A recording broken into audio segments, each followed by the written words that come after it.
ఆయన మీకు జీవితంలో ద బెస్ట్ లైఫ్ లెసన్ నాకు ఇచ్చారు, అది నేను ఇప్పటికీ శిరసావహిస్తున్నాను అన్న పాయింట్ అంటే ప్రసాద్ ఇల్లు కొన్నారా?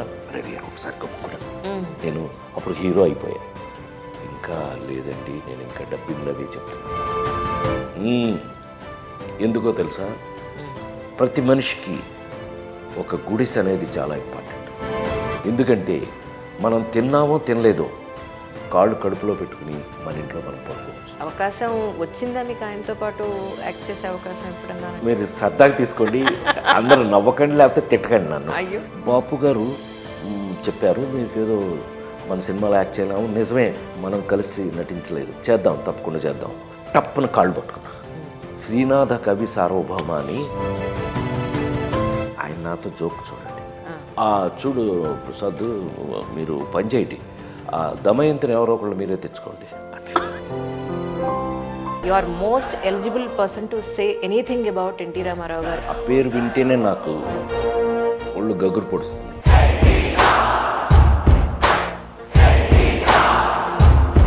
పూర్వజన్మ సుకృతం వల్ల ఏమో కానీ నందమూరి తారక రామారావు గారి ఇంట్లో ఒకే కాంపౌండ్లో 24 సంవత్సరాలు ఉండటం జరిగిందండి.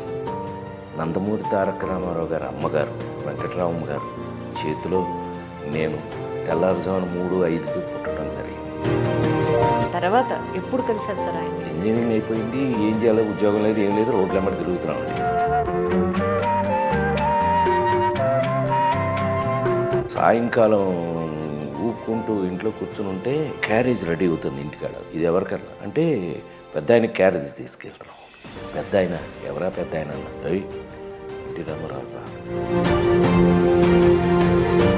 ఆ విధంగా ఇక ఆయనతో మాట్లాడటం, నేను సినిమాలోకి వస్తానంటాం, ఆయన ఒక నవ్వు నవ్వి ఇదేదో బాగానే ఉందన్న రామారావు. ఆ విధంగా ఫిల్మ్ షూట్ అండి. ఎన్టీ రామారావు గారి గురించి ఎంతో మంది ఎన్నో రకాలుగా చెప్పారు. మీ పాయింట్ ఆఫ్ వ్యూలో ఎన్టీ రామారావు గారు అంటే ఏం చెప్తారు సార్? రాముడుగా మనిషి ఇలా ఉండాలి, వాల్యూస్ ఇలా ఉండాలి అని చూపించిన అవతారం రామావతారం. ఆ తర్వాత ద్వాపరయుగం శ్రీకృష్ణుడు. కలియుగంలో దేవుడంటే ఎలా ఉంటాడో చూపించి ఆ దేవుడుగా ఉన్న వ్యక్తే ఎన్టీ రామారావు గారు అని నా ఉద్దేశం. ఆయన పాపులారిటీ ఎంతది అని అంటే కనుక 9 నెలల్లో ఆయన అలా నడుచుకుంటూ వచ్చేసి ఇలా సీఎం అయిపోయాడు. That is the power of NTR. ప్రతి మనిషి జీవితంలోనూ తల్లి, తండ్రి, గురువు, దైవం 4 ఉంటారు కదండి.